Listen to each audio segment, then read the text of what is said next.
వందనాలు. మనము ఈ సంవత్సరం యొక్క ఆఖరి దినమున మనం ఇక్కడ ఉన్నాము.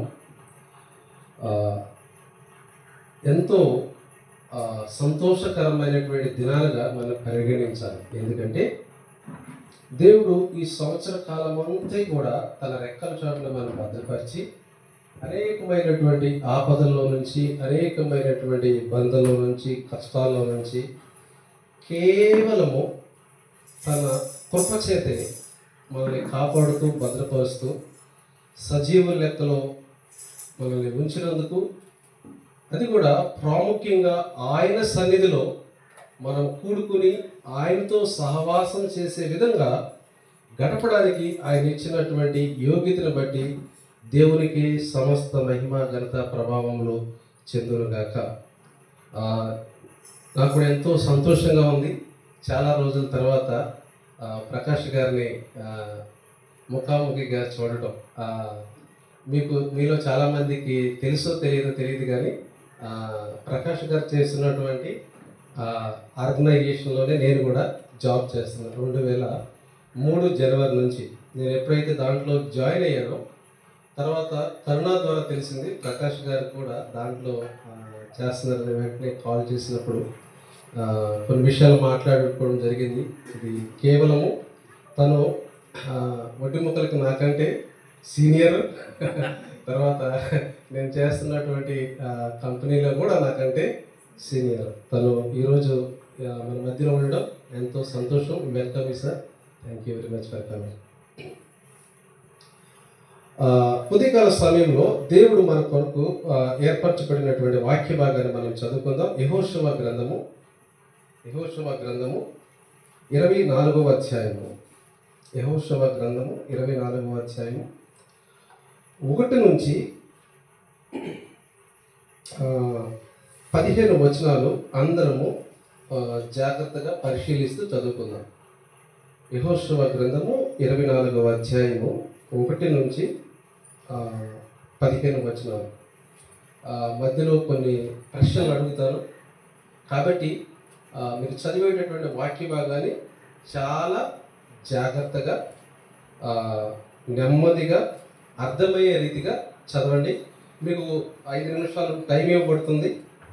ఎవరన్నా ఒకరు పెద్దగా చదువుతారు. చదువుతున్నప్పుడు మిగతా వాళ్ళు జాగ్రత్తగా ఆ లేఖన భాగాన్ని వినండి. చదువు రాని వాళ్ళు అయితే జాగ్రత్తగా వినండి. చదవగలిగిన వారైతే మీరు కూడా వాళ్ళతో పాటు కలిసి ఆ వాక్య భాగాన్ని కలిసి ధ్యానించుకుందాం. యెహోషువ గ్రంథము 24వ అధ్యాయము 1 నుండి 15 వచనాలు. ఎవరైనా చదవండి. మైక్లో చదివితే ఇంకా బాగుంటుంది. మైక్ ఉందా మీ దగ్గర?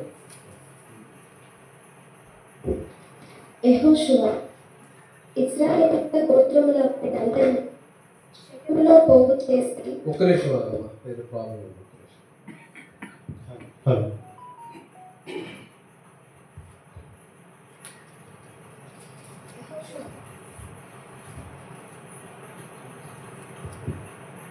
యెహోషువ ఇశ్రాయేలీయుల గోత్రముల వారినందరినీ షెకెములో పోగు చేసి వారి పెద్దలను, వారి ప్రధానులను, వారి న్యాయాధిపతులను, వారి నాయకులను పిలిపింపగా వారు వచ్చి దేవుని సన్నిధిని నిలిచిరి.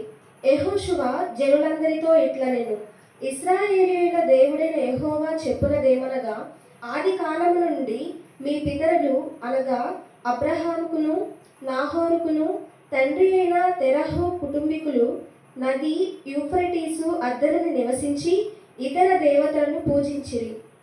అయితే నేను నది అద్దర నుండి మీ పితరుడైన అబ్రహామును తోడుకొని వచ్చి కనాను దేశమంతటా సంచరింపచేసి అతనికి సంతానమును విస్తరింపచేసి అతనికి ఇస్సాకును ఇచ్చితిని.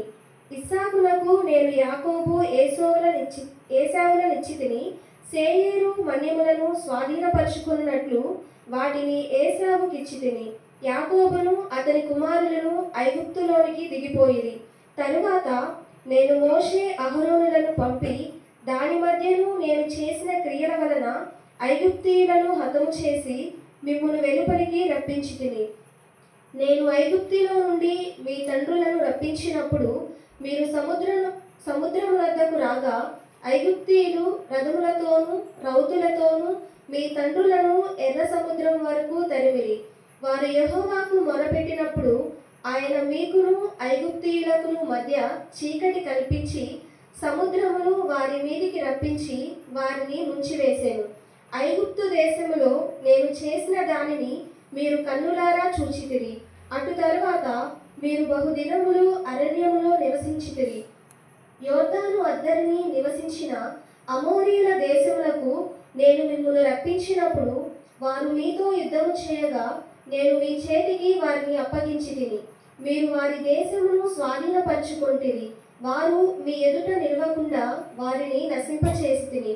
తరువాత మోయాబు రాజును సిప్పోరు కుమారుడునైన బాలాకు లేచి ఇశ్రాయేలీయులతో యుద్ధము చేసి మిమ్ము శపించుటకు బెయారు కుమారుడైన బిలామును పిలువనంపగా నేను బిలాము మనవి విననొల్లనైతిని గనుక అతడు మిమ్మును దీవించుచునే వచ్చెను. అతని చేతి నుండి నేనే మిమ్మును విడిపించితిని. మీరు యోర్దాను దాటి ఎరికో దగ్గరకు వచ్చినప్పుడు ఎరికోకు యజమానులకు అమోరీయులు, పెరిజ్జీయులు, కనానీయులు, హిత్తీయులు, గిర్గాషీయులు, హివ్వీయులు, యెబూసీయులను వారు మీతో యుద్ధము చేయగా నేను వారిని మీ చేతికి అప్పగించితిని. మరియు నేను మీకు ముందుగా కందిరీగలను పంపితిని. నీ ఖడ్గము కాదు, నీ విల్లు కాదు, కానీ అవే అమోరీయుల రాజుల నిద్దరిని తోలివేసెను. మీరు సేద్యము చేయని దేశమును, మీరు కట్టని పట్టణములను మీకు ఇచ్చి ఉన్నాను. మీరు వాటిలో నివసించుచున్నారు. మీరు నాటిని ద్రాక్ష తోటల పండ్లను, ఒలీవ తోట పండ్లను తినుచున్నారు. కాబట్టి మీరు యెహోవా యందు భయభక్తులు గలవారై ఆయనను నిష్కపటముగాను సత్యముగాను సేవించుచు మీ పితరులు నది అద్దరిని ఐగుప్తులోను సేవించిన దేవతలను తొలగద్రోసి యెహోవానే సేవించుడి. యెహోవాను సేవించుట మీ దృష్టికి కీడని తోచిన ఎడల మీరు ఎవరిని సేవించెదరో, నది అద్దరిని మీ పితరులు సేవించిన దేవతలను సేవించెదరో, అమోరీయుల దేశమున మీరు నివసించుచున్నారే వారి దేవతలను సేవించెదరో నేడు మీరు కోరుకొనుడి. మీరెవరిని సేవింప కోరుకొనినను నేనును నా ఇంటి వారును యెహోవాను సేవించెదము అనెను. ప్రార్థన చేసుకుందాం. అందరూ మోకరించినట్టయితే ప్రార్థన చేసుకుందాం. మమ్మల్ని మిగిలిగా ప్రేమిస్తున్నటువంటి మా పరమ తండ్రి, మీకు వందనాలు చెల్లిస్తున్నాను ఆయన.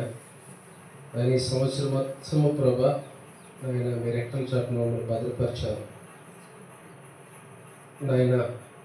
మీ భుజాల మీద తండ్రి మమ్మల్ని మోసారు, మీ చంకన పెట్టుకున్నారు, మీ ఆలోచన చెప్పారు నాయన. మీ సన్నిధిని మాకు తోడుగా ఉంచారు. ప్రతి విషయంలో తండ్రి మీరు కాపాడుతూ వచ్చారు నాయన. అలసిన సమయంలో తండ్రి మీరు కావలసినటువంటి శక్తిని ఇచ్చారు, మమ్మల్ని పోషించారు, కృప చూపించారు. వీటన్నిటిని బట్టి ప్రభా నేను స్తుతిస్తున్నాం నాయన. ఈ మధ్యాహ్న కాల సమయంలో నేను యెహోషువ 24వ అధ్యాయాన్ని ప్రభా మేము ధ్యానించుకోబోతున్నాం తండ్రి.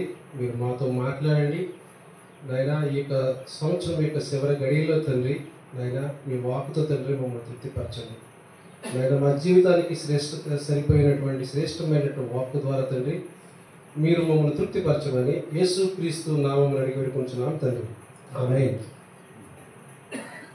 క్రీస్తునందు ప్రియ దేవుని బిడ్డలారా, పోయిన వారము మనము దేవుని స్తుతించడం కోసమై దేవుడు ఏమై ఉన్నాడు, ఆయన గుణగణాల గురించి మనము వర్ణించుకోవడానికి కీర్తన 145 కీర్తనని మనం ధ్యానించాం. దానిలో దేవుడు ఏమై ఉన్నాడో, ఆయన యొక్క క్వాలిటీస్, ఆయన గుణ లక్షణాలు ఏమిటో మనందరం కూడా నేర్చుకున్నాం. ఆయన గొప్ప మహాత్యం కలిగినటువంటి దేవుడని, ఆయన మహోపకారం కలిగించే దేవుడని, దయా దాక్షిణ్యం చూపించేటటువంటి దేవుడని, కృపాక్షేమములు చూపించేటటువంటి దేవుడని, పడిపోయిన వారందరినీ కూడా ఉద్ధరించేటటువంటి దేవుడని, కృంగిపోయిన వారందరినీ కూడా లేవనెత్తేటటువంటి దేవుడని, మనకి సరైన కాలంలో తన ఆహారాలను అనుగ్రహించి తృప్తిపరిచేటటువంటి దేవుడని, తనకు నిజముగా మొరపెట్టు వారందరికీ కూడా ఆయన సమీపంగా ఉన్నాడని, అంతేకాక ఆయన ప్రేమించు వారందరినీ కూడా ఆయన కాపాడువాడని, ఇలా ఎన్నో విషయాలు దేవుని యొక్క ఔన్నత్యం గురించి మనం తెలుసుకున్నాం. మనం ఆరాధించేటటువంటి దేవుడు ఏమైనాడు, మనం ఆరాధించేటటువంటి దేవుడు ఎవరు అని గత వారము మనం తెలుసుకోవడం జరిగినది.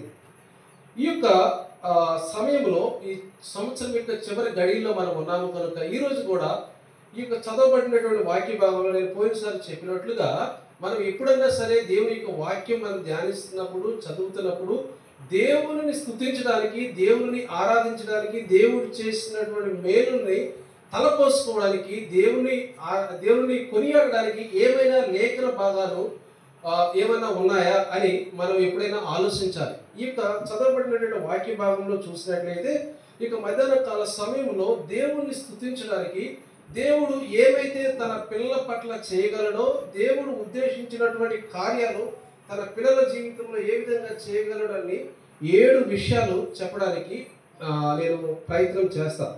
చదవబడినటువంటి వాక్య భాగంలో మనం చూసినట్లయితే ఇశ్రాయేలు ప్రజలందరూ కూడా వాగ్దాన దేశాన్ని స్వతంత్రించుకున్నారు. వారికి ప్రతి ఒక్కరు కూడా, ప్రతి ఒక్క జాతి, ప్రతి ఒక్క తెగ, ప్రతి ఒక్క మనుషులు వాళ్ళ వాళ్ళ వంశ ప్రకారము వాళ్ళకి కేటాయించినటువంటి స్థలములో అందరూ కూడా మంచిగా సెటిల్ అయి ఉన్నారు. అందరూ కూడా దేవుడు చేసినటువంటి గొప్ప మేలుని అనుభవిస్తూ అందరూ కూడా ఆ యొక్క ప్రదేశంలో నిమ్మడంగా శాంతిగా నివసిస్తూ చక్కగా జీవిస్తున్నటువంటి తరుణములో జరిగినటువంటి సందర్భం ఇప్పుడు మనం చదివినటువంటి వాక్య భాగం. ఆ సమయంలో దేవుడు ఏమేమి చేశాడో, దేవుడు ఎంత గొప్ప కార్యాలు ఇశ్రాయేల్ ప్రజల పట్ల చేశాడో, దేవుడు ఆయన నమ్ముకున్న ప్రజల పట్ల ఏమి చేయగలడో, అన్ని కార్యాలు ఏ విధంగా దేవుడు వాళ్ళ జీవితాల్లో చేశాడో, అప్పుడు అక్కడ సెటిల్ అయినటువంటి ఆ తరానికి తెలియకపోవచ్చు. ఎందుకంటే ఐగుప్తు నుంచి ప్రయాణం మొదలు పెట్టినప్పుడు దాదాపుగా రమారమి 40 లక్షల మంది ఉంటారని మనం లేఖన భాగాల్లో చదువుకుంటాం. కానీ ఆ 40 లక్షల్లో నుంచి వాగ్దాన దేశంలో ప్రవేశించిన వారి ఎంతమంది?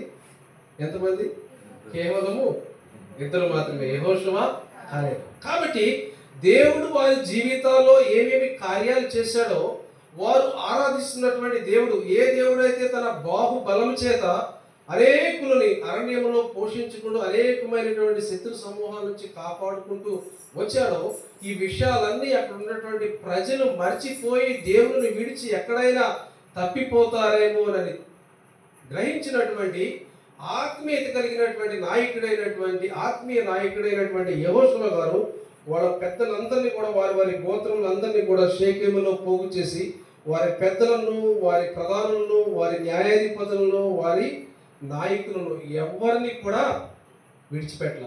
ప్రతి ఒక్కరిని కూడా అక్కడ పిలిపించి యెహోషువ ఈ విధంగా మాట్లాడడం ప్రారంభించాడు. ఏమని ప్రారంభించాడంటే, మనం అందరం చదువుకున్నాం ఈ యొక్క వాక్య భాగంలో. ఇక వాక్య భాగం చదువుతున్నప్పుడు ఒకే ఒక పదము పదే రిపీట్ అవుతూ వచ్చింది. ఏ పదం చెప్పండి, ఎవరైనా చెప్పగలుగుతారా? ఒకే ఒక పదము.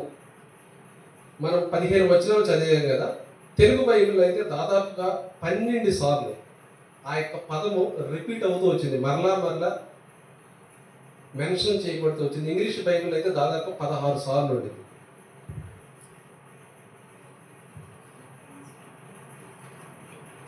ఏంటి చదవండి, ఇంకోసారి చూడండి, పర్వాలేదు, టైం ఇస్తాను. టైం చాలా ఉంది మన దగ్గర. ఒకే ఒక మాట. అందుకే నేను బైబిల్ చదువుతున్నప్పుడు జాగ్రత్తగా చదవండి అని అందుకే మీకు క్లూ కూడా ఇచ్చాను. 12 సార్లు ఉందన్నా కానీ మీరు చెప్పలేదంటే మీకు పనిష్మెంట్ ఇవ్వాల్సిందే.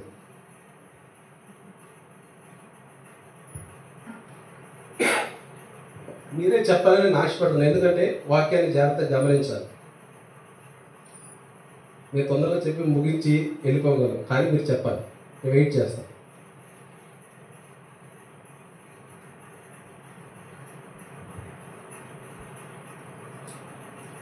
ఏ పదము?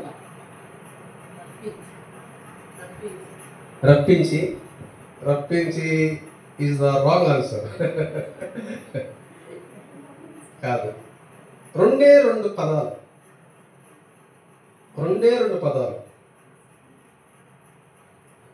థ్యాంక్ యూ అండి, అట్లీస్ట్ మీరు చెప్పారు. రప్పించి కూడా ఉంది, చాలాసార్లు ఉంది, కరెక్ట్. కానీ దానికన్నా కూడా ఎక్కువ సార్లు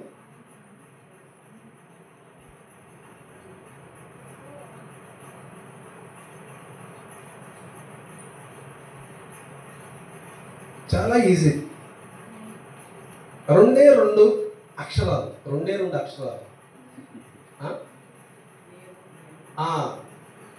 వెరీ గుడ్, రాజేశ్వరాన్ని చెప్పారు. ఏంటి ఏంటి నేను. ఒకసారి చూడండి, మూడవ వచనంలో నేను నది అద్దరి నుండి. 4వ వచనంలో నేను యాకోబు ఏసావును నిశ్చితిని. తర్వాత 5వ వచనంలో నేను మోషే అహరోనును పంపి. తర్వాత 6వ వచనంలో 5వ వచనంలో నేను మోషే అహరోనును పంపి దాని మధ్యను నేను చేసిన క్రియను. 6వ వచనంలో నేను ఐగుప్తిలో నుండి మీ తండ్రులను రప్పించినప్పుడు. తర్వాత 7వ వచనంలో చివరిలో ఐగుప్తు దేశంలో నేను చేసిన దానిని మీరు కన్నులారా చూసితిరి. 8వ వచనంలో మరలా యోర్దాను నదిని నివసించిన అమోరీల దేశంలో నేను మిమ్మల్ని రప్పించినప్పుడు. తర్వాత అదే వచనంలో మీతో యుద్ధం చేయగా నేను మీ చేతికి వారిని అప్పగించితిని. తర్వాత 10వ వచనంలో నేను బిలాము మనవి వినలేకపోతిని. తర్వాత అదే వచనంలో అతని చేతిలో నుండి నేనే మిమ్మను విడిపించితిని. 12వ వచనంలో 11 చివరలో యెబూసీయులను వారు మీతో యుద్ధం చేయగా నేను వారిని మీ చేతికి అప్పగించితిని. 12వ వచనంలో మరియు నేను మీకు ముందుగా కందిరీగలను పంపితిని. కరెక్ట్గా తెలుగు బైబిల్లో 12 సార్లు. ఇంకా నేను చేశాను అని దేవుడు చెబుతూ ఉంటాడు. ఆయన్ని లెక్క పెట్టకపోయినా నేను అన్న పదం ఎన్నిసార్లు వచ్చింది ఇక్కడ? 12 సార్లు. ఇక్కడ మనం అర్థం చేసుకోవాల్సినటువంటి విషయం ఏంటంటే, మన జీవితంలో ఒకవేళ ఏదన్నా సాధించినా కానీ, మన జీవితంలో ఏదన్నా కలిగి ఉన్నా కానీ, మన జీవితంలో అనుభవిస్తున్నటువంటి ప్రతి ఒక్క కార్యము కూడా, మనం అనుభవిస్తున్నటువంటి ఆరోగ్యం కానీ, మనం ఆరగించేటటువంటి ఆహారం కానీ, మనము అనుభవిస్తున్నటువంటి మన సంతానం కానీ, మనం అనుభవిస్తున్నటువంటి ఆస్తులు కానీ, ఏదన్నా కానీ ప్రతిదానికి కూడా కారణం ఎవరు? కానీ మనుషులుగా మనం ఆ విధంగా అనుకుంటామా? అసలు అనుకో. I got this job because of my qualifications. నాకున్నటువంటి క్వాలిఫికేషన్స్ బట్టి, నాకున్నటువంటి అర్హతను బట్టి, నాకున్నటువంటి జ్ఞానాన్ని బట్టి, నాకున్నటువంటి పలుకుబడిని బట్టి, లేకపోతే నాకున్నటువంటి రెఫరెన్స్ని బట్టి, ఆ కంపెనీలో ఎవరో ఉన్నారో వాళ్ళ రెఫరెన్స్ చేయడం బట్టి నాకు ఈ జాబు వచ్చింది. ఒకవేళ మనం ఏది ఉన్నా కానీ, మనం ఏది కలిగి ఉన్నా కానీ, మనము ఈరోజు మనం బ్రతికి ఉన్నా కానీ, మనం శ్వాస తీసుకుంటున్నా కానీ నిలబడి చక్కగా ప్రతి దానికి కూడా కారణము ఎవరై ఉన్నారు? ప్రభువారు అన్నారు. అందుకే వీళ్ళు ఎక్కడైనా గర్విస్తారేమో అని చెప్పి వాళ్ళు వాగ్దానం చేసుకున్నటువంటి ఆ పాలు తేనెలు ప్రవహించే దేశంలో ఉండి, ఇది నా స్వాస్థ్యం, ఇది నా భూభాగం, ఇది నా ఇల్లు, ఇది నా సొత్తు, నా సంపదని ఎక్కడన్నా గర్వము వారి యొక్క మనసులో కనీసం ఒక్క వంతైనా వచ్చిద్దేమో అని తెలిసి యెహోషువ గారి ద్వారా దేవుడు పలికిస్తున్నటువంటి మాట ఏంటంటే, ఇక్కడ యెహోషువ నేను అని పలికినటువంటి ప్రతి సందర్భం కూడా దేవుడు పలికిస్తున్నాడు. ఓకే, పలికిస్తున్నటువంటి మాట ఏంటంటే, ఇది ఎవరి ద్వారా జరిగింది? నా ద్వారా జరిగింది. ఒకవేళ ఇక్కడ కూర్చున్న వారిలో ఎవరైనా అనుకుంటారా, నీకున్నటువంటి కృపాక్షేమము, నీకున్నటువంటి సుఖానికి, సంతోషానికి, దీర్ఘాయుకి, ప్రతి దానికి కారణము నీ యొక్క సొంత బలగము, ధనము ఒకవేళ అని అనుకుంటుంటే, మీరు ఆలోచిస్తున్నటువంటి విధానము తప్పు అని దేవుడు గుర్తు చేస్తూనే దేవుడు చెబుతున్నటువంటి అన్నిటికీ కూడా కారణం ఎవరు? నేను, దేవుడు అయినటువంటి నేను అని గుర్తు చేస్తూ ఉన్నాడు. మొట్టమొదటిగా దేవుడు ఎంత శక్తివంతుడో ఈ లేఖన భాగాల్లో రాయబడి ఉంది. ఏ విధంగా దేవుడు తన యొక్క శౌర్యాన్ని చూపించారో, ఏ విధంగా తన మహిమ ప్రభావములను ఇశ్రాయేలు ప్రజల పట్ల దేవుడు చూపించాడో ఈ యొక్క లేఖన భాగాల్లో రాయబడి ఉంది. Number 1, is powerful God. ఆయన ఎంతో శక్తి ప్రభావములు కలిగినటువంటి దేవుడు అని ఈ లేఖన భాగాల్లో రాయబడి ఉంది.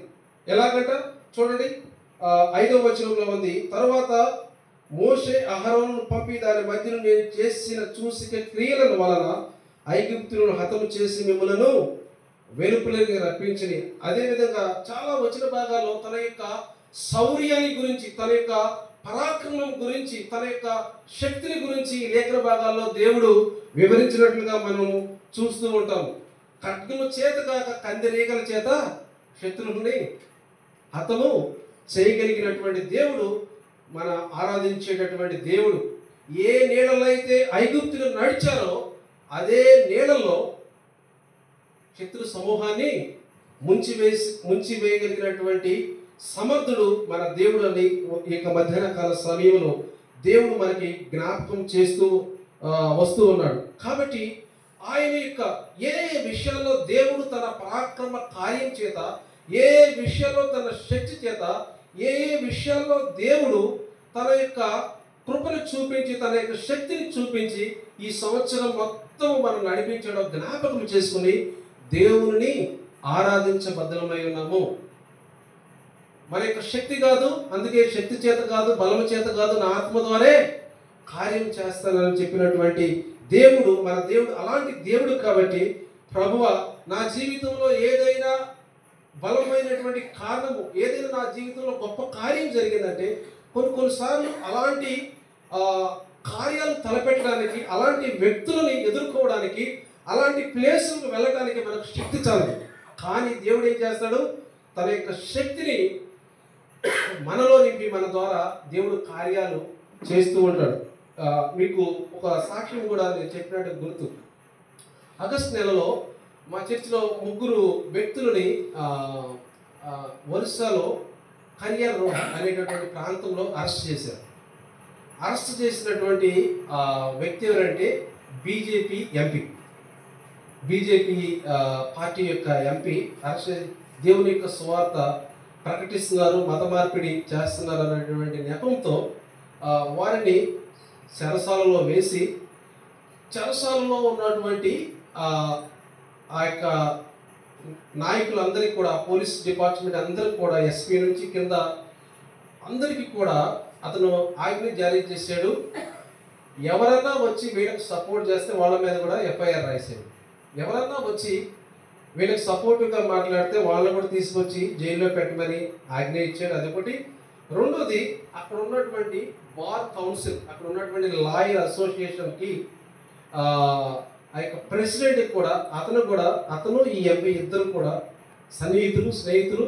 అతను కూడా ఆజ్ఞ జారీ చేశాడు. ఏంటంటే ఎవరన్నా వచ్చి వీళ్ళ తరఫున బెయిల్ అడుగుతారేమో, వాళ్ళందరినీ ఒకవేళ అలా అడిగితే ఎట్టి పరిస్థితుల్లో కూడా ఈ కేసుని ఎవరు టేకప్ చేయొద్దని అంత బలమైనటువంటి విధంగా ఆ యొక్క కేసుని క్లిష్టంగా చేయాలని ప్రయత్నించాడు. అంతేకాక ఆయన పోలీస్ స్టేషన్లో పలికినటువంటి మాట ఏంటంటే, ఎవరు వచ్చి మిమ్మల్ని విడిపిస్తారో నేను చూస్తా.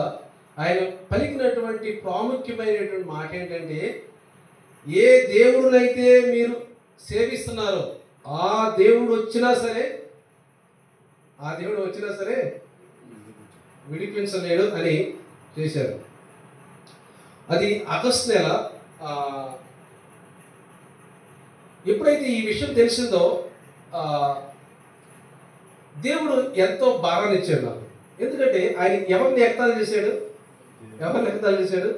జీవం కలిగినటువంటి దేవుని. సో నేను ఆ టైంలో 2 క్రానికల్స్ అంటే 2వ దినవృత్తాంతం 20వ అధ్యాయం ద్వారా దేవుడు క్లియర్గా నాతో మాట్లాడాడు. అప్పుడు యెహోషువ ప్రార్థన చేస్తున్నాడు. దిక్కుల నుండి శత్రు సమూహము ఆయన ఆవరిస్తే యెహోషువ ఈ విధంగా ప్రార్థన చేస్తాడు, ప్రభువా, వీళ్ళతో యుద్ధం చేయడానికి మాకు శక్తి చాలదు, మాకు సపోర్ట్ చేయడానికి, మాకు సహాయం చేయడానికి ఎవరు లేరు, మా దిక్కు నీవే ప్రభువా అని యెహోషువ ప్రార్థన చేశాడు. ఆ యొక్క లేఖన భాగాల ద్వారా దేవుడు ఎంతో ధైర్యాన్ని ఇచ్చాడు. సరే, వాళ్ళు అరెస్ట్ అయ్యేదేమో కరియర్ ఉండేది ఒరిస్సా ప్రాంతంలో, మేము ఉండేదేమో రాయపూర్లో, దాదాపుగా 150 కిలోమీటర్లు. సరే ప్రయాణమై మేము వెళుతూ వాళ్ళకి సపోర్ట్గా వచ్చినటువంటి ఇంకా 7 మీద కూడా ఎఫ్ఐఆర్ రాశారు, వాళ్ళ మీద కూడా కేసు రాశారు. కేసు రాసిన తర్వాత అదే సమయంలో వెళ్ళడానికి నాకు కూడా కొంచెం ప్రాబ్లం అనిపించింది. ఎందుకంటే ఆ నెక్స్ట్ మంతే దేవుడి చిత్రం అయితే యుఎస్ వెళ్ళాలి. సో ఒకవేళ నాకు ఆల్రెడీ ఇంటర్వ్యూ షెడ్యూల్ కూడా వచ్చేసింది, ఫలానా రోజు నా వీసాకి ఇంటర్వ్యూ ఉందని ఇంటర్వ్యూ కూడా వచ్చింది. ఆయన చేసాడు, ఎవరైతే వాళ్ళని కాపాడడానికని వస్తున్నారో వాళ్ళందరి మీద కూడా కేసు రాస్తారు. ఒకవేళ నా మీద కేసు రాసారా జీవితాంతం ఆ వీసా అవన్నీ క్యాన్సిల్ అయిపోతాయి. కానీ దేవుడు తన కృప చేత తన వాకు చేత బలపరిచి మేము అక్కడికి వెళ్ళడం జరిగింది. వెళ్ళే మార్గంలో దేవుడు ఇచ్చినటువంటి నడిపింపు ఎంత గొప్పదంటే, ఒక అతనికి ఫోన్ చేశారు, బ్రదర్ ఇలా మాకు తెలిసిన వాళ్ళు 3 ఇలా అరెస్ట్ అయ్యారు, వాళ్ళ తరపున వాదించడానికి ఎవరైనా లాయర్ కావాలంటే ఆయన ఒక అతను నంబర్ ఇచ్చాడు. ఆయన కూడా వరుస బాలంగిరి అనేటువంటి ప్రాంతంలో ఉంటాడు. ఆయన నంబర్ డైల్ చేయగానే ఆయన ఎవరో కాదు, ఆయనతో పాటు నేను వరల్డ్ విజన్లో కలిసి పనిచేసి, ఆయన వరల్డ్ విజన్లో మేనేజర్ అనమాట. ఇప్పుడు లా ప్రాక్టీస్ చేసి లా చేస్తున్నాడు. సో ఆయన నంబర్ తీసుకుని, ఆయన పేరు డేవిడ్ ఫిలిప్. ఆయన నంబర్ తీసుకుని, బ్రదర్ ఇది సంగతి మా చర్చి వాళ్ళు అంటే, ఆయన ఏం చేశాడంటే ఆ యొక్క ప్రాంతంలో ఏ బార్ కౌన్సిల్ ప్రెసిడెంట్ అయితే ఉన్నాడో అతనికి ఫోన్ చేశాడు. చిన్నప్పుడు ఈయన కలిసి చదువుకున్నారంట. అర్థమవుతుందా? అంటే దేవుడి యొక్క నడిపింపు ఉంటే అలా జరుగుతుంది. ఎవరైతే ఆ లాయర్ మొత్తానికి ప్రెసిడెంట్ ఉన్నాడో ఆ ప్రెసిడెంట్కి నాకు తెలిసినటువంటి ఆయన ఫోన్ చేశాడు. ఫోన్ చేస్తే ఆయన చెప్పాడు, ఇది ఎంపీ టేకప్ చేసినటువంటి కేసు, ఓకే, ఈ కేసును ఎవరు తీసుకోవడానికి లేదు. ఆయన కూడా బీజేపీ నేత అన్నమాట. చూడండి, అంటే దేవుడు ఏ విధంగా తన యొక్క శక్తిని ఉపయోగిస్తాడు తన ప్రజల పట్ల అని చెప్పడానికి ఉదాహరణ చెబుతున్నాడు. ఆయన కూడా బీజేపీ నేత. ఆయన ఏం చెప్పాడంటే, డేవిడ్, నేను ఈ కేసును డైరెక్ట్గా టేకప్ చేయడానికి తీసుకోవడానికి అవకాశం లేదు. ఎందుకు లేదు అంటే, ఎవరైతే ఎంపీ ఉన్నాడో ఎంపీ నాయక క్లోజ్ ఫ్రెండ్, రోజు మేము ఇద్దరం కూర్చొని మాట్లాడుకున్నాం, అంత సన్నిహితం. కాకపోతే ఆ కోర్టు మొత్తంలో ఒకే ఒక క్రిస్టియన్ లాయర్ ఉన్నాడు. ఆయన కాంటాక్ట్ మీకు ఇస్తాము చెప్పగానే ఆయన కాంటాక్ట్ మాకు పంపించారు. మేము వెళ్తూ ఉన్నాం. మాకు కూడా లోపల భయం, ఎందుకంటే ఆయన పోలీస్ స్టేషన్ దాటకుండా మేము వెళ్ళాలి. సో అది కాకుండా మా కారు మీద ఏముందంటే జీసస్ లవ్స్ యూ అని రాసి ఉంది. అది ఒక తలనొప్పి వల్ల. సో అది రాసి ఉంది. భయంగానే వెళ్తున్నాము. మేము కోర్టు దగ్గరికి వెళ్ళేటప్పటికి దేవుని కృపను బట్టి ఆ లాయరు ఆయన పనులు మొత్తం వదులుకొని మా గురించి ఎదురు చూస్తున్నాడు. దేవుని దయ వలన 2 రోజుల్లో వాళ్ళకి బెయిల్ వచ్చిన. దానిలో ఒక గవర్నమెంట్ గెజిటెడ్ ఆఫీసర్ కూడా ఉన్నాడు. సో ఆయన కూడా మరలా ఆయన యొక్క జాబు ఆయనకి అనుగ్రహించాడు. క్రీస్తునందు ప్రియ దేవుని బిడ్డలారా, దేవుడు ఎంతో గొప్ప కార్యములు చేసేటటువంటి దేవుడు, ఎంతో మహిమ కలిగినటువంటి కార్యాలు చేసేటటువంటి దేవుడు. అంతేకాకుండా ఇంకొక విషయం ఏం జరిగిందంటే, వాళ్ళు జైలు నుంచి రాయ్పూర్ వచ్చారు అన్నటువంటి సమాచారంగానే ఏ బార్ కౌన్సిల్ ప్రెసిడెంటో ఆయనకి మా ఫ్రెండ్ అయినటువంటి డేవిడ్కి ఒక పేపర్ కటింగ్ పంపించాడు. ఏమని పంపించాడంటే, వాళ్ళు జైలు అయ్యి రాయ్పూర్ చేరుకున్నటువంటి అదే సమయంలో, రమారామి అదే సమయంలో ఏ దేవుడు వచ్చి కాపాడుతాడో చూస్తానని శపథం చేసినటువంటి ఎంపీకి 90% హార్ట్ బ్లాక్ అయ్యి వెంటనే అక్కడ నుంచి బాంబే టాటా మెమోరియల్ హాస్పిటల్కి షిఫ్ట్ చేశారు. టాటా మెమోరియల్ హాస్పిటల్లో చికిత్స పొందుతున్నాడని న్యూస్ పేపర్లో వచ్చిందన్నమాట. ప్రైజ్లా దేవుడు అంత శక్తి కలిగినటువంటి దేవుడు. ఒకవేళ మనం కూడా కొన్నిసార్లు దేవుడు ఎవరు అని ప్రశ్నించినటువంటి స్థాయికి మనం కూడా వచ్చామంటే జాగ్రత్త. దేవుడు నీ పక్షాన ఎన్నో గొప్ప కార్యాలు చేశాడు, నీ పట్ల ఎన్నో గొప్ప కార్యాలు చేస్తూనే ఉన్నాడు. నీ పట్ల అనేకమైన గొప్ప కార్యాలు దేవుడు ఇంకా చేయగలిగినటువంటి సమర్థుడు. ఎందుకంటే మనము గత వారం మనం నేర్చుకున్నాం. యెషయా గ్రంథము 46:4 ఏముంది? ఒకసారి చదవండి. 46:4. ముదిమి వచ్చు వరకు ముదిమి వచ్చు వరకు నిన్ను ఎత్తుకునివాడను నేనే. తల వెంట్రుకలు నెరయి వరకు నిన్ను ఎత్తుకునివాడను నేనే. నేనే చేసి ఉన్నాను. చంక పెట్టుకునివాడను నేనే. చాలా.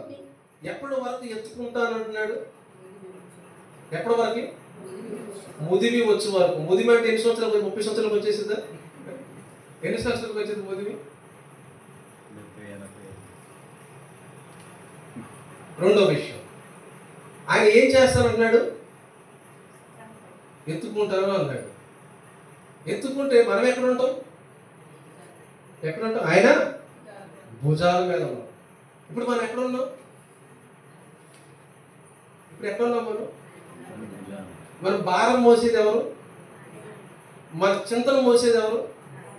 మన కన్నీటిని మోసేది ఎవరు? మరి నువ్వెందుకు ఏడుస్తున్నావు? నువ్వెందుకు బాధపడుతున్నావు? ఎందుకంటే దేవుని వాక్యం ల్యాక్ ఆఫ్ అండర్స్టాండింగ్. దేవుని వాక్యం మనకు చక్కగా అర్థం కాక, అంతేకాక దేవుడు అన్నాడు, మీ చింత యావత్తు ప్రయాసపడి. మనం ఏం చేస్తాం? మన బాధల్ని మనమేం ఎందుకు? మనం శక్తిమంతులు కదా, బలవంతులు, శూరులు, ధీరులు, వీరులు. కాబట్టి మన దేవుడు ఇంత చక్కగా మనతో మాట్లాడినప్పుడు ముదిమి వచ్చు వరకు ఎత్తుకుంటాను అన్నాడు, చంకలు పెట్టుకుంటాను అన్నాడు. చంకలు పెట్టుకున్నప్పుడు మన పిల్లలు మనం చూస్తామా లేదా? చూస్తాము. వాళ్ళు ఏమైనా అల్లరి చేస్తే, వాళ్ళు ఏమైనా ఏడిస్తే మనం ఏం చేస్తాం? ఇన్నిసార్లు దేవుడు తన పరాక్రమం చేత పరాక్రమ కార్యాలు చేసి తన యొక్క పాటలతో లాభం చేశాడు. అన్నీ కూడా కొన్నిసార్లు చిన్న కష్టం రాగానే, చిన్న ఆపద రాగానే, చిన్న హెల్త్ ఇష్యూస్ రాగానే, వేర్ ఈస్ గాడ్? ప్రభువా నువ్వు ఎక్కడ? ఎంత అల్ప విశ్వాసము మన గ్రామం. అందుకే యేసుక్రీస్తు ప్రభు వారు ఒకసారి బోట్లో ప్రయాణమై వెళ్తూ ఉంటే యేసుక్రీస్తు ప్రభు అమరమున నిద్రించిన సమయంలో వీళ్ళందరూ లేచి, నీకు చింత లేదా, అది లేదా, ఇది లేదా, నానా గందరగోళం చేసి ప్రభువు లేపితే ఎంతో మృదువుగా తిట్టాడు. అదే మనమైతే ఎలా తిడతాం? ఎంతో చక్కగా తిట్టాడు. అవిశ్వాసులారా అన్నాడా?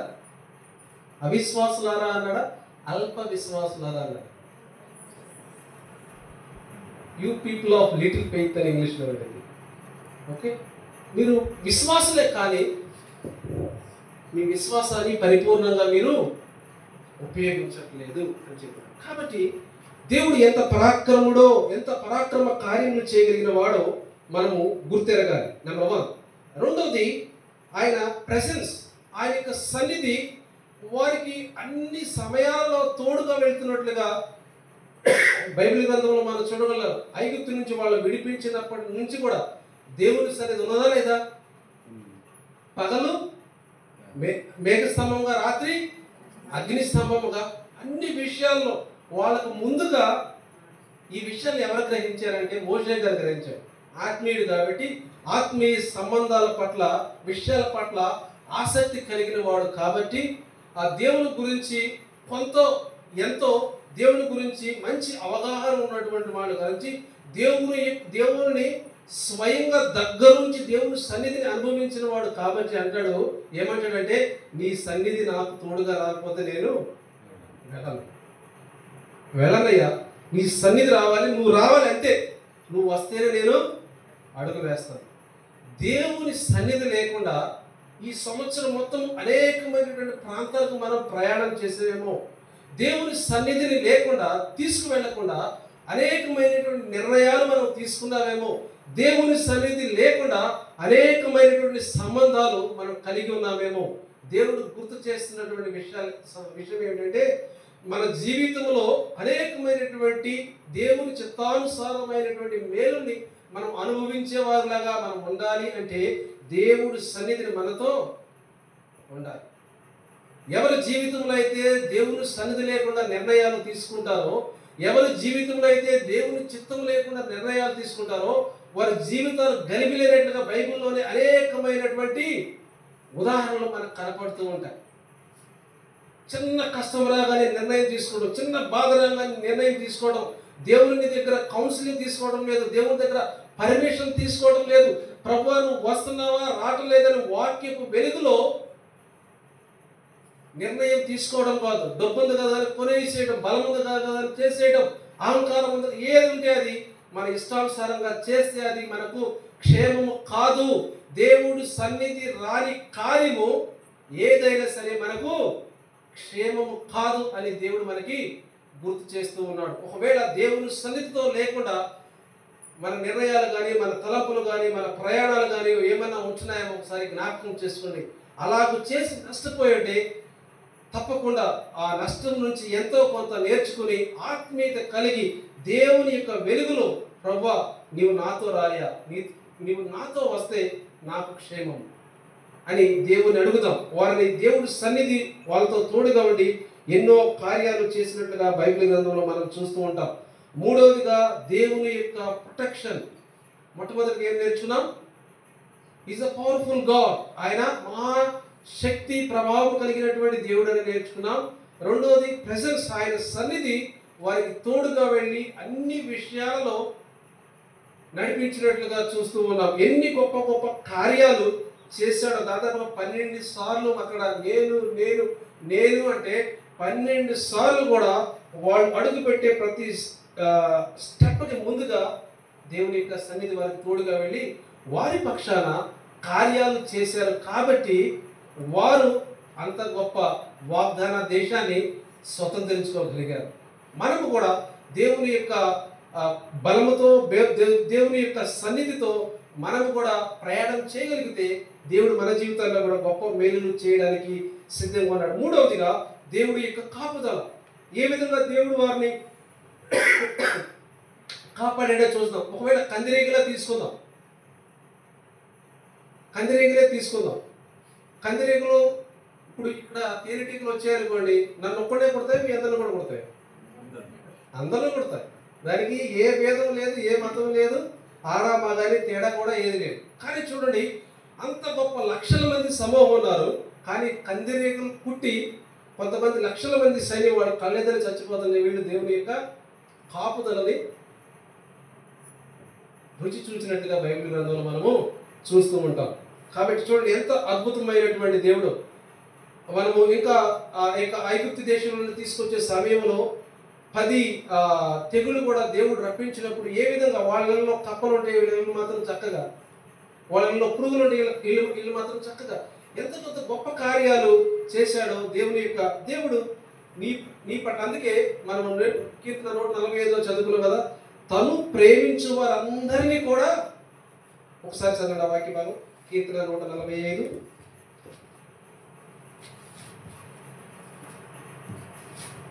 లాస్ట్ లో ఉండేది. యెహోవా తను ప్రేమించు 20 వచ్చారు. యెహోవా తను ప్రేమించు వారినందరినీ కాపాడును, అయితే భక్తిహీనులందరినీ ఆయన నాశనం చేయును. యెహోవా తను ప్రేమించు వారందరినీ కాపాడును, అయితే భక్తిహీనులందరినీ ఆయన నాశనము చేయును. చూసారా, అక్కడే రెండు తెగలుగా ఉన్నారు. కొద్ది దూరంలో వాళ్ళు ఉన్నారు, కొద్ది దూరంలో వీళ్ళు ఉన్నారు. దాదాపుగా ఒకే ఊరిలో ఉన్నారు. అయినా కానీ వీళ్ళ ఇంట్లోనేమో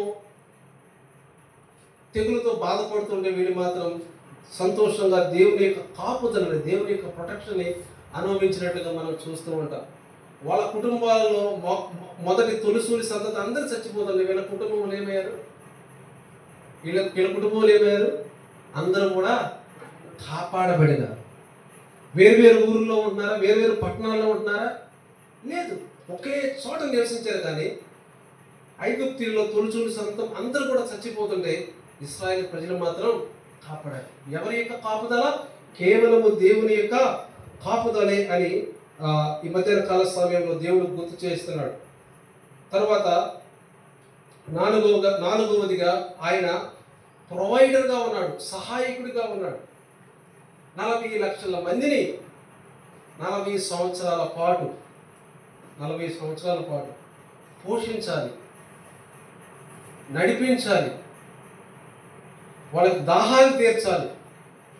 అంతేకాకుండా వాళ్ళకి కొన్ని భయంకరమైనటువంటి కోరికలు, మామూలు కోరికలు కాదు. ఏం కావాలంటే పీసులు కావాలి మధ్య మధ్యలో. ఒక పాస్టర్ గారు ఉన్నాడు, వితౌట్ పీసెస్ నో పీస్ అంట. అర్థమైందా? అంటే పీసెస్ అంటే ముక్కలు, పీస్ అంటే సమాధానం. ముక్కలు లేకుండా సమాధానం. అవును, కొన్ని మీటింగ్లో చూస్తే కొన్ని కుటుంబాల్లో చూస్తే మొక్కల కోసం కొట్టుకునే కుటుంబాలు లేవా? మన ఎవరి సంతతం? ఎవరి సంతతి? మొక్కల కోసం కొట్టుకునే బ్యాచ్ అంతా ఎవరికి సంబంధించిన వాళ్ళు? ఏ ట్రూ ఇజ్రాయలైట్. అంత శోధించినా కానీ, అంత దేవుణ్ణి పరీక్షించినా కానీ, అన్ని అనరాని మాటలు అన్నా కానీ, ఇందాక దైవ సేవకులు చెబుతున్నారు కదా, కోపంలో అన్నా సరే, సంతోషంలో ఉన్నా సరే, ఎటువంటి సందర్భంలో ఉంది అన్నా సరే, నువ్వు అనే ప్రతి మాటకి లెక్క అప్పచెప్పాలి. ఒక సమయం వచ్చింది, ఆ సమయాన దేవుడు మన తోలు తీసే సమయం కూడా వచ్చేసింది. అర్థం ఉందా? జాగ్రత్త. మనం ఏం పలుకుతున్నామో ఏమి.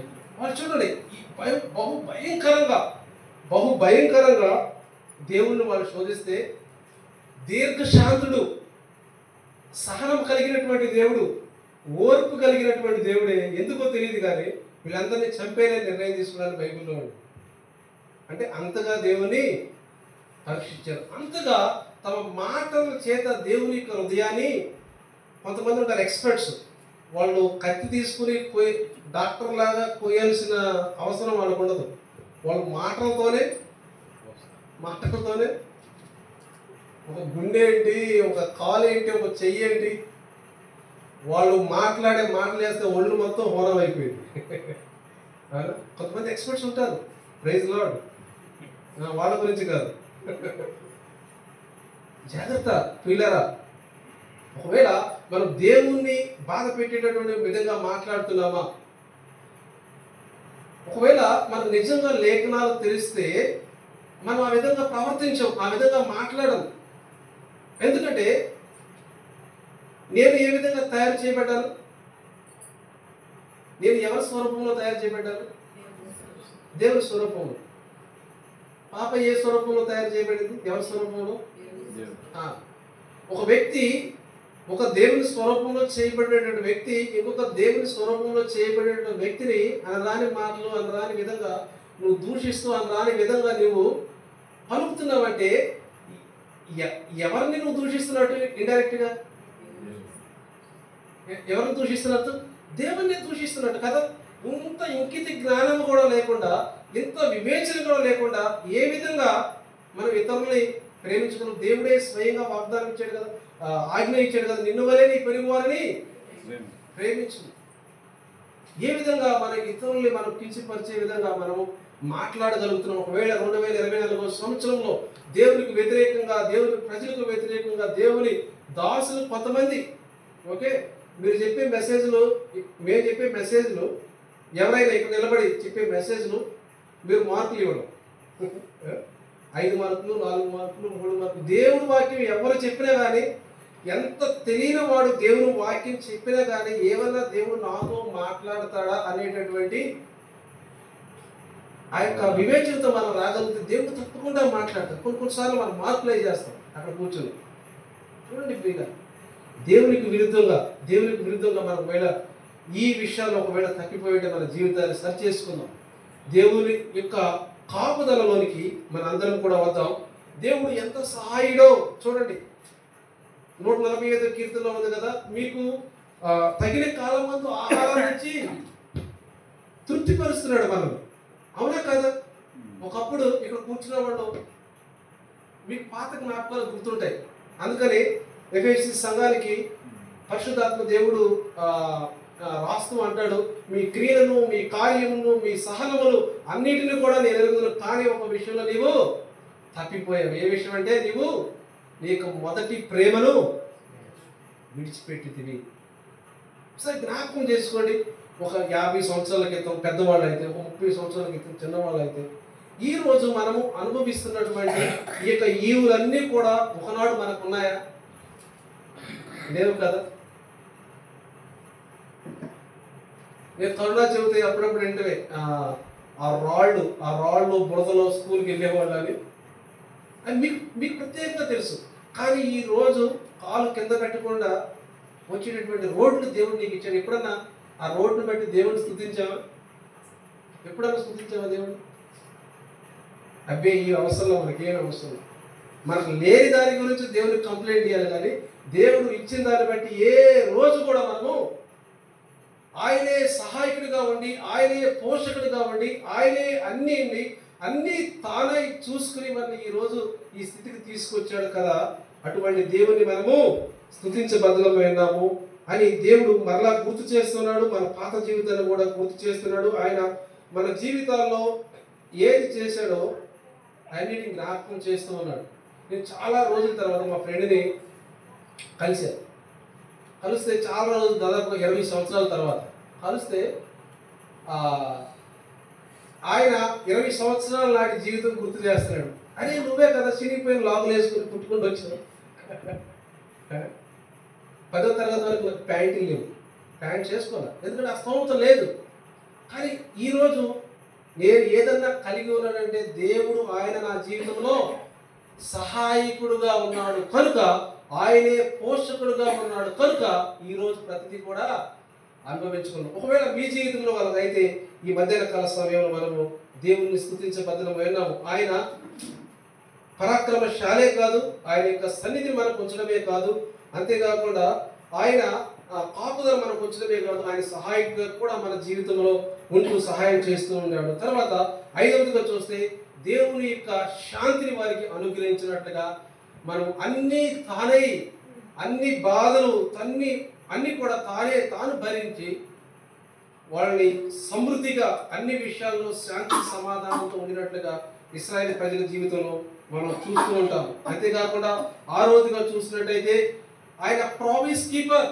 ఆయన దేవుడు ఏవైతే వాగ్దానం అబ్రహాముకి ఇచ్చాడో ఆ వాగ్దానాన్ని నిలబెట్టి, అబ్రహాముకి ఇచ్చిన వాగ్దానాన్ని బట్టి వాళ్ళందరినీ కూడా ఇవన్నీ కూడా చేసుకుంటూ వచ్చినట్లుగా మనం చూస్తూ ఉన్నాం.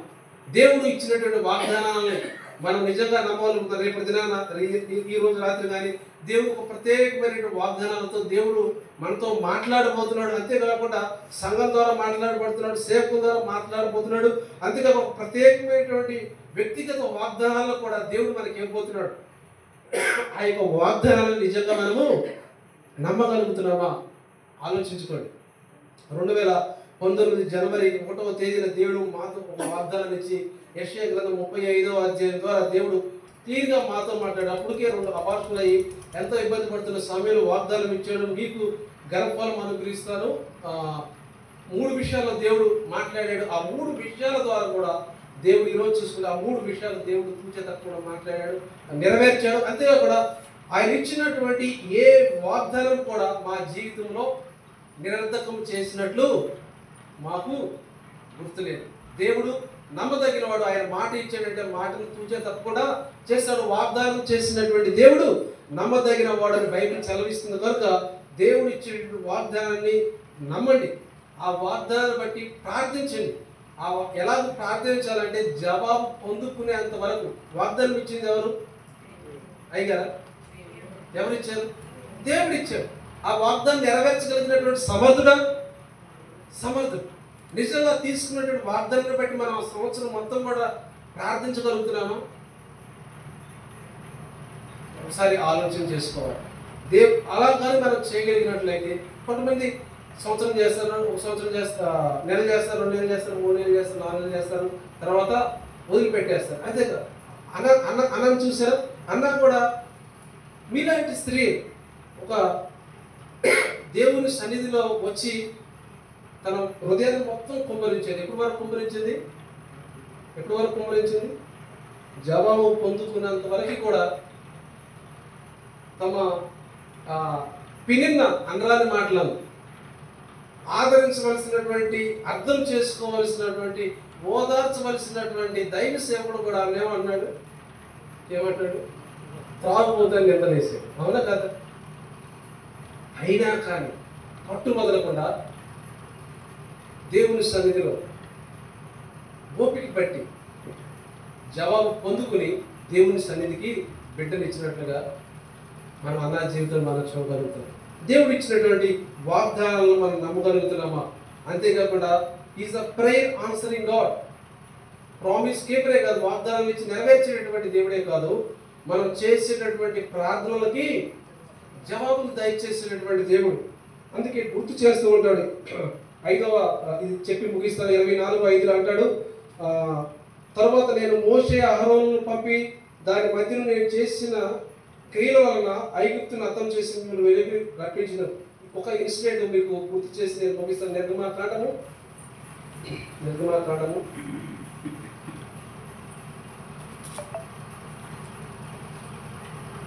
2వ అధ్యాయం 23, 24, 25 వచనాలు చదువుకున్నాం. అలాగున అనేక దినములు జరిగిన మీదట ఐగుప్తు రాజు చనిపోయిను. ఇశ్రాయేలీయులు తాము చేయుచున్న వెట్టి పనులను బట్టి నిట్టూర్పులు విడుచుచు మొరపెట్టుచుండగా తమ వెట్టి పనులను బట్టి వారు పెట్టిన మొర దేవుని యొద్దకు చేరెను.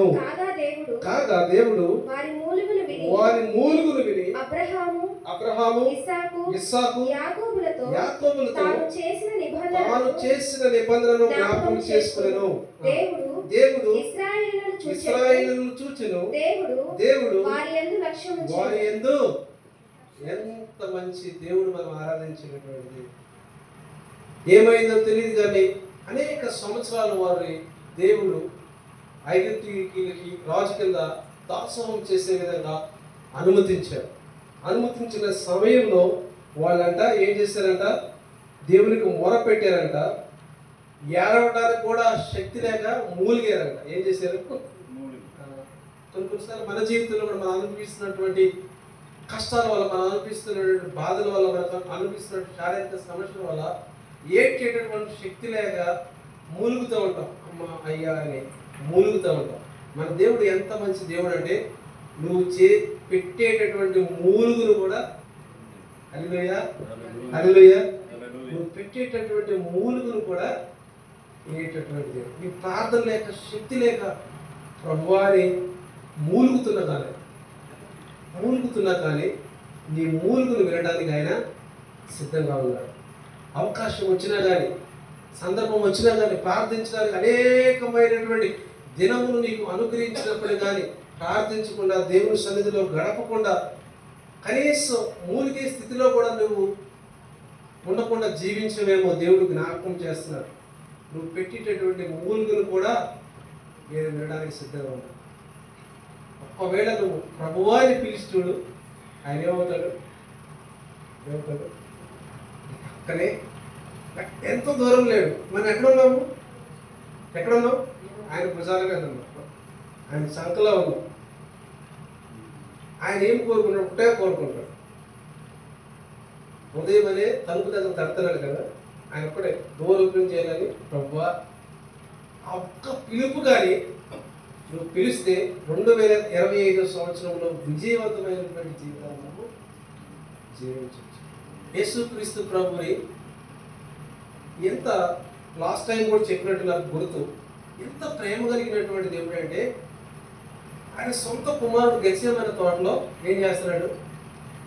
ఏడుస్తూ ప్రార్థిస్తున్నాడు.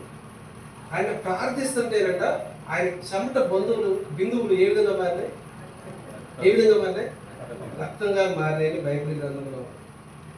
అంతేకాకుండా ప్రభువాని చిత్తమైతే ఈ గిన్నె నా యొద్ద నుండి తొలగించు ఎన్నిసార్లు ప్రార్థన చేశాడు? 3 సార్లు ప్రార్థన చేశాడు. అయినా తండ్రి అయిన దేవుడు పట్టించుకున్నాడు. తండ్రి అయిన దేవుని యేసుక్రీస్తు ప్రభు యొక్క ప్రార్థన విని లేదు కమాన్ అని తీసేసాడా? కానీ నువ్వు మూలిగితే మాత్రం చూసావా దేవుని ప్రేమ అర్థమవుతుందా? నువ్వు మూలిగితే మాత్రం ఆయన తట్టుకోలేడు. ఆయన సొంత కుమారుడు దాహం లేక సిలువ మీద వేలాడుతూ నా దాని చేతి చిరకనిచ్చారు. భయంకరంగా కొడుతున్నారు, భయంకరంగా హింసించారు, శరీరం మొత్తం చేల్చబడింది. అయినా కానీ దేవుడు సైలెంట్గా ఉన్నాడు తప్ప తన కుమారుని ప్రార్థన ఆ టైంలో ఎందుకోసం తెలుసా? నీవు రక్షింపబడాలి, నేను రక్షింపబడాలి. ఎంతో చేసినటువంటి దేవుని కనీసం ఒక మూలుగన్న దేవుని కోసం వినిపించకపోతే ఎందుకు బతుకుతున్నాం మన బతుకు? ఏమైనా అర్థం ఉందా మన బతుకులకి? ఏదో వెళ్తున్నాము, పొలం వేసుకుంటున్నాము, బియ్యం వస్తుంది, తింటున్నాము, పడుకున్నాము, ఆదివారం ప్రార్థనకు వస్తుంది. ఎంతకాలం గత వారం నేర్చుకున్నాం కదా, మానవుని జీవితం ఎటువంటిదో నేర్చుకున్నావా లేదా? ఎప్పుడు పోతామో తెలియదు, కూర్చుని పోవచ్చు. గ్యారెంటీ ఉందా? లేదు కదా. కాబట్టి అటువంటి ప్రార్థన ఆలోచించారు. కానీ బైబిల్ గ్రంథంలో ఉండేది మత్తయి సువార్త 20వ అధ్యాయం చదవద్దు, ఓపెన్ చేయదు, దానికి టైం లేదండి. ఆయన ఎరుకో మార్గాన్ని కూడా వెళ్తున్నప్పుడు ఇద్దరు గుడ్డివాళ్ళు దావీదు కుమారుడు మమ్మల్ని కరుణించమని కేకేశారు. ఆయన్ని యేసుక్రీస్తు ప్రభుని రోమా సైన్యం ఆపగలిగిందా? ఆపలేదు. ఆయన్ని సమాధి ఆపగలిగిందా? ఆయన్ని ఆపలేదు. ఆయన సమాధికి అడ్డంగా వేసినటువంటి బండ ఆపగలిగిందా? ఆపలేదు. ఏం ఆపిందో తెలుసా? దావీదు కుమారుడు మమ్మల్ని కరుణించమని కేకేస్తే యేసుక్రీస్తు ప్రభు బైబిల్ గ్రంథంలో నిలిచి వారిని పిలిచి మీకేం కావాలని అడిగాడంట. హల్లెలూయా, హల్లెలూయా.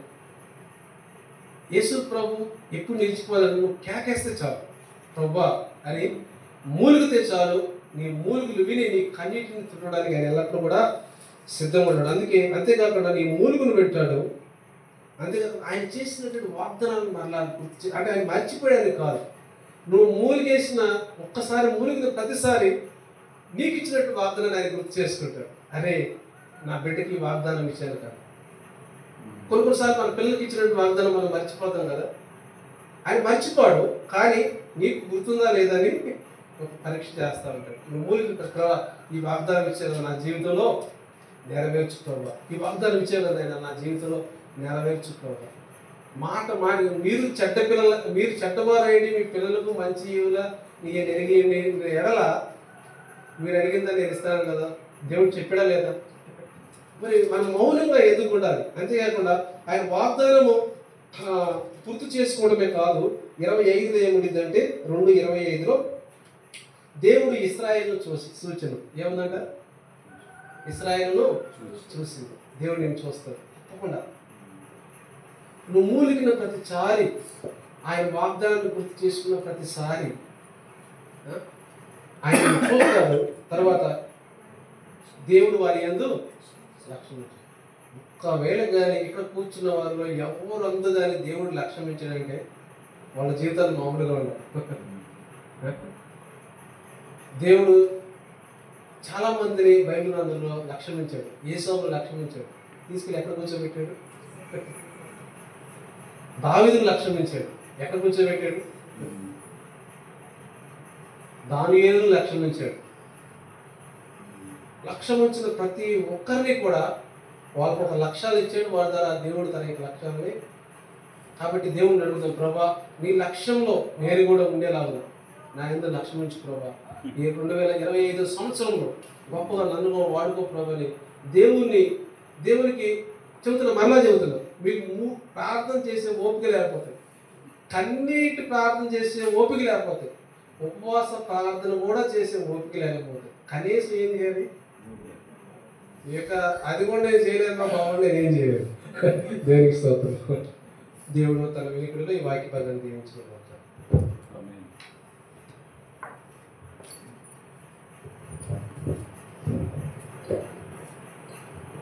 మనం చాలా ప్రాముఖ్యమైన విషయాలు విన్నాం. ఆ విషయాల గురించి మనం ప్రార్థన చేసుకున్నాం. దేవుడు గత సంవత్సరం అంతట్లో మనం కాపాడినందుకు మనం దేవుని పట్ల కృతజ్ఞత కలిగి ఉండాలి. అదే ప్రకారంగా దేవుడు ఇశ్రాయేలు ప్రజల పట్ల ఏం చేశాడో అవన్నీ ఆ ఇశ్రాయేలు పెద్దలలో న్యాయాధిపతుల్లో, ప్రధానుల్లో, నాయకులందరినీ కూడా తీసుకొని ఇలాంటి పరిస్థితుల్లో ఉన్న మిమ్ములను లేక మనలను దేవుడు ఎటువంటి స్థితిలో కాపాడుకుంటూ వచ్చారో అని విషయాలన్నీ చెప్పుకుంటూ, సరే ఇప్పుడైనా ఆయా దేవతల్ని పూజిస్తారా, నిజమైన దేవుడైనా మనల్ని విడిపించుకుంటూ కాపాడుకుంటూ వచ్చిన దేవుని పూజిస్తారా అని ఒక మాట వారికి హెచ్చరిక చేసి, మీరు ఎవరిని పూజించిన నేను మాత్రం యెహోవాని సేవిస్తాను, నేను నా ఇంటి వారు అని ఒక దృఢ నిశ్చయంతో పలికిన మాట మనం విన్నాం. దేవుడు ఇశ్రాయేలు ప్రజల పక్షమై ఎన్ని గొప్ప కార్యాలు చేశాడో మనం వెంట వచ్చాం. ప్రతి సందర్భంలో నేను మిమ్మల్ని విడిపించాను, నేను మిమ్మల్ని కాపాడుతూ వచ్చాను, నేను మిమ్మల్ని పోషించి వచ్చాను, నేను మిమ్మల్ని అన్ని విధాల ఈ విధంగా శత్రు బారి నుండి రక్షిస్తూ విడిపిస్తూ వచ్చానని చెప్పి తానే కర్తగా అన్ని జరిగించిన విధానాన్ని గురించి మనం వివరించారు కదా. కాబట్టి మనం మన ఉచ్ఛ్వాస నిశ్వాసములు మన వశంలో లేవు. మనం వదిలిన గాలిని మరలా పీల్చుకోవటం మన వశంలో లేదు. అదే ఉంటే దాటిపోయిన వాళ్ళందరూ కూడా ఉండేవాళ్ళే. మనం అలాంటి వాళ్ళమే కనుక ఇంత దూరం విశ్వాస మార్గంలో మనం నడిపించాము. మనం స్థిరచిత్తులమై దేవుని యందు విశ్వాసము, విధేయత, దీనత్వము కలిగి మనం నడుచుకున్నాం. గతకాలంలో ఎన్ని విధాలు ఇశ్రాయేలు ప్రజలు దేవుని శోధించారో, దేవునికి బాధ కలిగించారో ఆ విషయాలు మన జీవితంలో ఏవైనా ఉంటే సవరించుకోవటం మంచిది. నా మట్టుకు నేను, మనలో ఎవరి మట్టుకు వాళ్ళు. ఎందుకంటే బోధించేవాడు మరి కఠినమైన తీర్పు పొందుతారని కూడా ఉంది కనుక మరి అందరూ కూడా జాగ్రత్త పడవలసి ఉన్నది. కనుక ఇప్పటిదాకా మన జీవితాలను భూమి మీద నిలిపాడు కనుక మనం చిన్న చిన్న ప్రార్థన చేసుకున్నాం. మరి ఆశ కలిగినటువంటి వాళ్ళు ప్రార్థన చేయొచ్చు.